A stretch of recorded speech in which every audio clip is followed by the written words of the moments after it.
ನಮಸ್ತೆ ವೀಕ್ಷಕರೇ, big boss Kannada season 11 ಅಂತಿಮ ಹಂತಕ್ಕೆ ತಲುಪುತ್ತಿದ್ದು ಆಟ ಇನ್ನಷ್ಟು ಇಂಟ್ರೆಸ್ಟಿಂಗ್ ಆಗಿದೆ.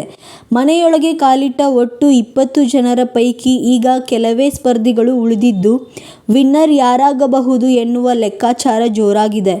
ಫೈನಲಿಸ್ಟ್ ಆಗಬೇಕಿದ್ದ ಸ್ಪರ್ಧಿಗಳೇ ಎಲಿಮಿನೇಟ್ ಆಗುತ್ತಿದ್ದು, ಸದ್ಯ ವಿನ್ನರ್ ಯಾರಾಗಬಹುದು ಎಂದು ಊಹಿಸುವುದು ಕೂಡ ಕಷ್ಟವಾಗುತ್ತಿದೆ.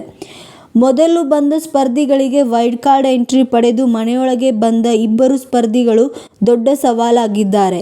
ಮೊದಲು ವೈಲ್ಡ್ ಕಾರ್ಡ್ ಎಂಟ್ರಿ ಪಡೆದು ಬಂದ ಹನುಮಂತ ಹಾಗೂ ಎರಡನೇ ಬಾರಿ ಮನೆಯೊಳಗೆ ವೈಲ್ಡ್ ಕಾರ್ಡ್ ಎಂಟ್ರಿ ಪಡೆದು ಬಂದ ರಜತ್ ಎಲ್ಲರಿಗೂ ಕಠಿಣ ಎದುರಾಳಿಗಳಾಗಿದ್ದಾರೆ. ದಿನ ಕಳೆದಂತೆ ಇಬ್ಬರು ಕೂಡ ಟಾಪ್ 5 ಸ್ಪರ್ಧಿಗಳಲ್ಲಿ ಇದ್ದರೂ ಆಶ್ಚರ್ಯ ಇಲ್ಲ ಎನ್ನುವ ಮಟ್ಟಿಗೆ ಆಡುತ್ತಿದ್ದಾರೆ. ಅದರಲ್ಲೂ ರಜತ್ ಅಂತೂ ಬಿಗ್ ಬಾಸ್ ಮನೆಯೊಳಗೆ ಧೂಳೆಬ್ಬಿಸಿದ್ದಾರೆ.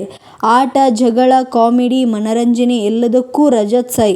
ಹೀಗಾಗಿ ಪ್ರತಿ ಬಾರಿ ನಾಮಿನೇಟ್ ಆದಾಗಲೂ ಕೂಡ ರಜತ್ ಬೆಸ್ಟ್ ಸ್ಥಾನದಲ್ಲಿಯೇ ಹೆಚ್ಚಿನ ವೋಟ್ ಪಡೆದು ಸೇವ್ ಆಗುತ್ತಿದ್ದಾರೆ.